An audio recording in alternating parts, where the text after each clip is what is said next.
Olá, boa noite, para nós que estamos aqui, bom dia e boa tarde para quem nos acompanhar em outro momento.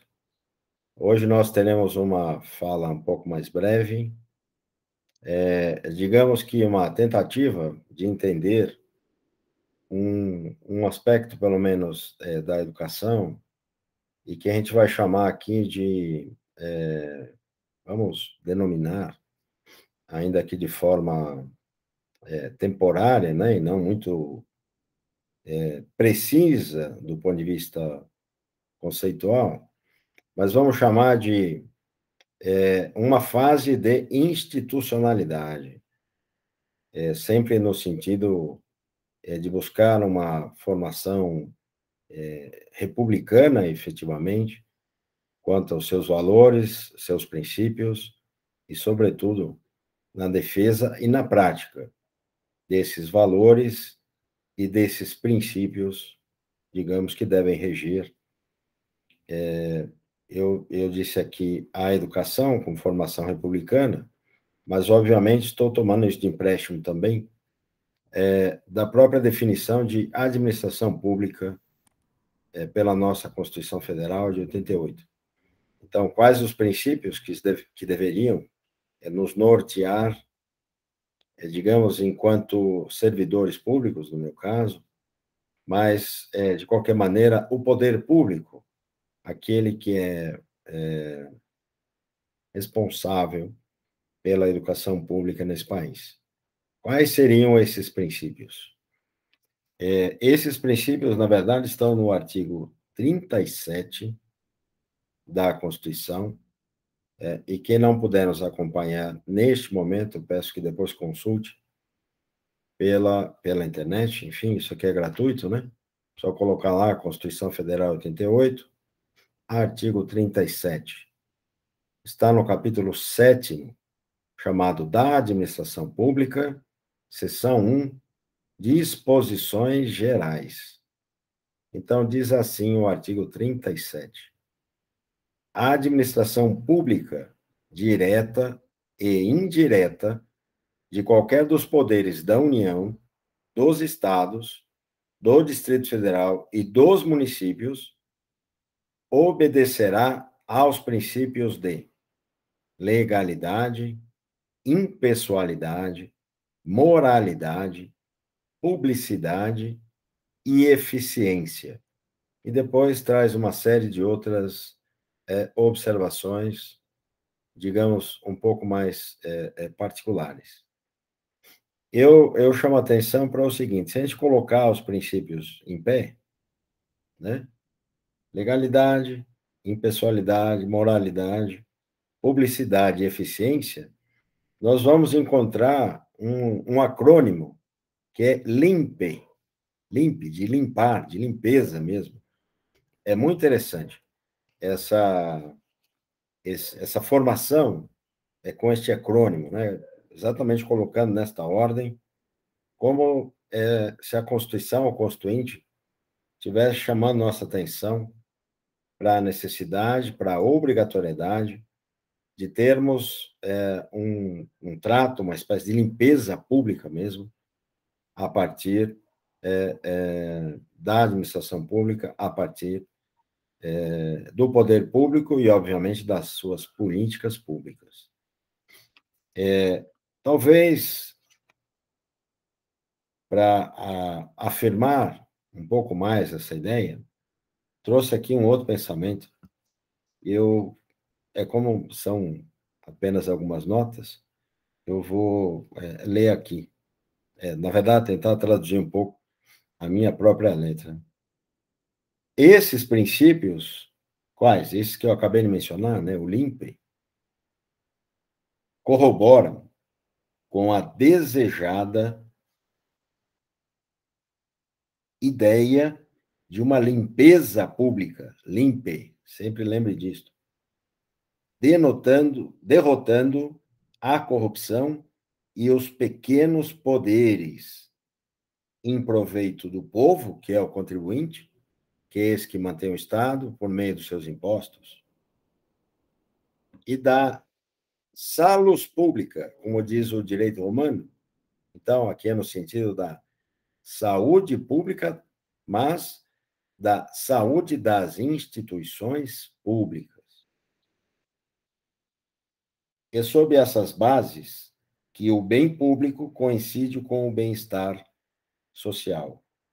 E, desse modo, oferimos, ou podemos oferir, o melhor benefício público. Então, eu queria chamar a atenção para este conjunto de princípios. Claro que cada um deles poderia, né, demandar uma aula em especial de aprofundamento, mas também não é o nosso caso, né? Não é um curso de direito e nem direito administrativo. Mas eu acho que os princípios são claros, de certa maneira, mesmo para quem nunca ouviu, né, esse tipo de construção. E eu gostaria de chamar a atenção para que todas as políticas públicas direcionadas à educação pública deveriam se pautar por esses critérios. Eu vou ler aqui com vocês o artigo da Constituição, que também trata especificamente da educação pública, que é o artigo, o que eu separei aqui, é o artigo 206. Mas vamos começar pelo 205. 205 da Constituição Federal, 88. Diz assim: a educação, direito de todos e dever do Estado e da família, será promovida e incentivada com a colaboração da sociedade, visando ao pleno desenvolvimento da pessoa, seu preparo para o exercício da cidadania e sua qualificação para o trabalho. O que eu quero chamar a atenção aqui, de modo muito particular, no artigo 205, é essa ideia de é mais do que de uma colaboração, é efetivamente da criação constitucional, que a gente pode chamar de um outro princípio, que é de corresponsabilidade. Ou seja, quem é responsável pela oferta da educação pública, obviamente, é o Estado ou o poder público. Mas quem participa da efetivação da educação pública, aí são muitos agentes e muitos fatores envolvidos. Então, vejamos, é um direito de todos, então quer dizer que aqui deve se observar a plena isonomia e as garantias para que efetivamente seja um direito de todos. Mas, ao mesmo tempo, é um dever do Estado, então já traz uma obrigação pública. Mas não é só do Estado, também é da família e também é da sociedade. E eu diria que também é da pessoa, né? Da pessoa que está ali, seja esta pessoa o docente, seja esta pessoa o discente. E por que deve ser assim? Porque deve se preparar para o exercício da cidadania e também para a qualificação do trabalho. Os seus incisos nos ajudam a perceber, nos ajudam a fortalecer essa mesma ideia, digamos, inicial. O inciso primeiro diz assim: trata-se da igualdade de condições para o acesso e permanência na escola, aquilo que eu chamei há pouco de isonomia. O inciso 2, liberdade de aprender, de ensinar, pesquisar e divulgar o pensamento, a arte e o saber. E é exatamente o que a gente está fazendo hoje, aqui nesta live, depois quando tiver no nosso canal no YouTube. Né? Divulgar o pensamento científico, divulgar o pensamento com um aporte na ética e este saber que, obviamente, se constrói em coletividade. Inciso 3. Pluralismo de ideias e de concepções pedagógicas e coexistência de instituições públicas e privadas de ensino. Bom, que este pluralismo de ideias e de concepções pedagógicas. Para que não reste dúvida, não podemos trazer um demagogo, não podemos trazer um astrólogo, né? Não podemos trazer quem falseia a ciência, não podemos trazer quem nega a ciência, não podemos trazer quem acredita numa espécie de antivacina, antivax, como se diz, não podemos trazer quem acredita em terra plana, porque não são conhecimentos válidos, né? Cientificamente falando. Então, não é esse tipo de pluralismo que aqui se observa. Só para um efeito de comparação. Pode-se ter o docente ou aqueles que participam desse conjunto, porque também pode ser a direção da escola, pode ser a coordenação pedagógica da escola. Um pode ter uma vocação mais direcionada a Paulo Freire, outro pode ter uma concepção mais dirigida a Piaget. Bom, são todas correntes válidas dentro desse escopo da pedagogia. Nós estamos falando de ciência e de não, obviamente, refutando a não ciência, ou aqueles que negam, né? Então, esse pluralismo precisa ser bem entendido, né? O inciso 4 garante a gratuidade do ensino público em estabelecimentos oficiais. Então, aqui chama atenção para qualquer tentativa de, entre aspas, privatização do ensino público federal, né? Teríamos de mudar profundamente a Constituição se um dia quiserem caminhar ou retomar essa grande mentira. Porque basta lembrar que quem produz mais de 90% da ciência desse país são as universidades públicas. Inciso 5. Valorização dos profissionais da educação escolar, garantidos na forma da lei, planos de carreira, com ingresso exclusivamente por concurso público de provas e títulos das redes públicas. Aí, João, a gente falava pouco, vamos aprofundar isso em outro momento, lá no dia 16, mas essa reforma do ensino médio apresenta uma série de coisas, menos a valorização de carreira dos profissionais especializados nas suas áreas de formação e de saber. Não é? Não adianta pegar um professor de português, de língua portuguesa, por mais sério e competente que seja, para dar aula de matemática, e vice-versa. Né? Não vai funcionar. Então, além de toda essa depreciação do próprio saber, obviamente, há uma desvalorização contínua dos profissionais da educação pública, por meio desta reforma que aí se apresenta. Inciso 6º, gestão democrática do ensino público na forma da lei. Então, quer dizer que os próprios gestores não são donos da escola, inclusive porque a escola é, digamos assim, entre aspas, um patrimônio público, né? É parte do espaço público. Então, obviamente, a gestão só pode ser democrática. Em alguns lugares, de certa forma, há eleição, né? Inclusive, para os gestores, né? E seria ótimo se isso tornasse, de fato, uma regra. Mas, com o tempo, quem sabe, consigamos avançar nesse sentido também. O inciso 7º, garantia de padrão de qualidade. Este é outro problema, esta é outra luta enorme, muitas vezes parece que sem fim, que é de mensurar ou tentar assegurar um padrão de qualidade que, de fato, se garanta, né? Inclusive porque esta qualidade do ensino pode envolver muitas coisas.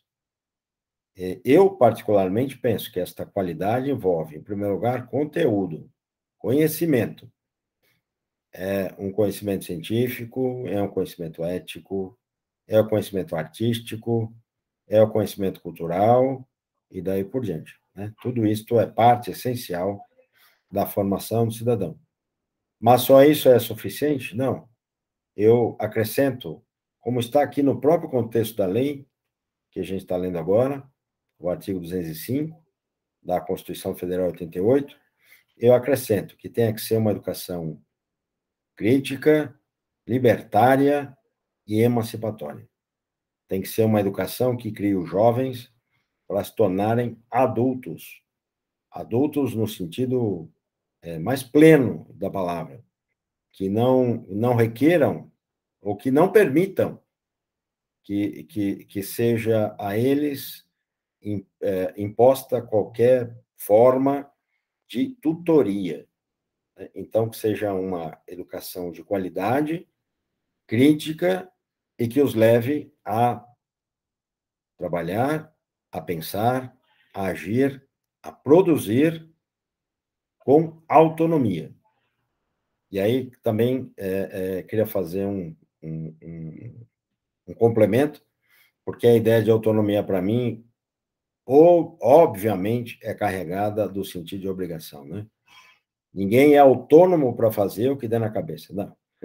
Você é autônomo para agir de acordo exatamente com esses princípios que a gente está mencionando aqui, desde o começo.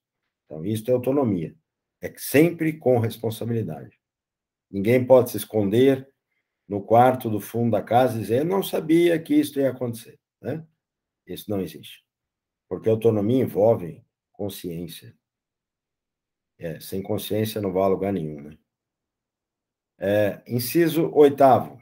Aqui, João, novamente aquilo que você mencionava e a gente também, de certa forma, a própria lei já trouxe aqui no inciso 5º.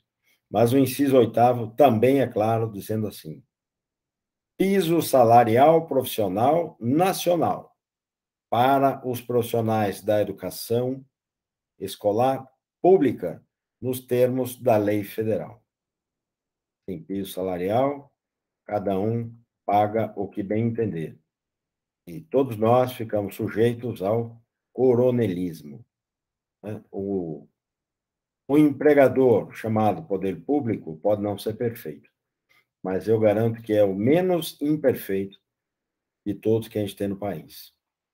E o inciso 9º, que eu tenho uma apreciação particular, que diz assim: garantia do direito à educação e à aprendizagem ao longo da vida. Então, quer dizer que a educação não tem fim, como o próprio conhecimento não tem fim, né? Como o fazer arte, como ouvir música, como cultuar melhores valores, como cultuar melhores perspectivas para a vida sua, do seu entorno, da sua família e para a sociedade, isso nunca terá limite. Então, isso é educação para a vida inteira. O que também, João, nos leva a pensar, como a gente fala sempre no começo do curso, que nunca ninguém se forma, né? Você obtém uma graduação, mas pode obter quantas quiser ou puder. Mas nunca ninguém se forma, né? Quer dizer, estamos sempre obtendo esta educação ao longo da vida e a nossa própria transformação. Eu acho que, como você cita aqui, é no sentido de uma aprendizagem constante, algo que de vez em quando eu também chamo de educação permanente. Mas estamos no mesmo escopo, estamos na mesma linha, né? Eu acho que, de maneira breve, para a gente manter o registro, eu tinha formulado mais ou menos isso. Você quer fazer algum complemento, aproveitar? Não, complementamos sim. O próprio estudo aqui da URGS, aqui no Rio Grande do Sul, o pessoal que trabalha com ensino médio, né? Então, eles colocam bem da importância que tem da valorização do docente.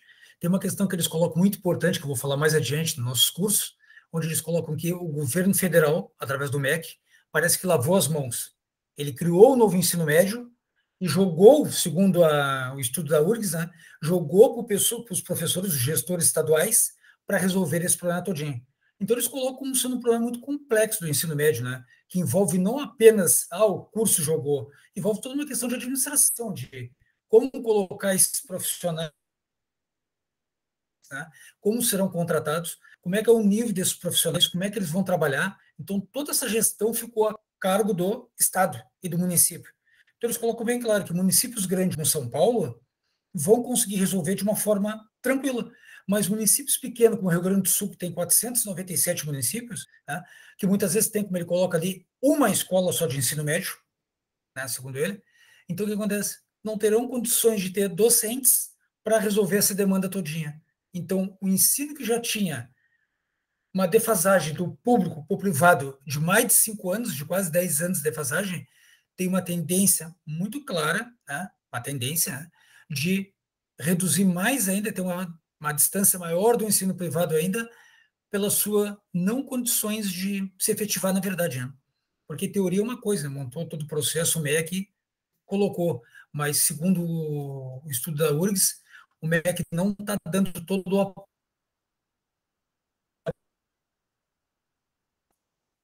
Então, sentiremos esses reflexos futuramente, né? Daqui a 3 anos, 4, que a gente vai sentir realmente o verdadeiro impacto dessa estrutura nova que a gente está no mercado.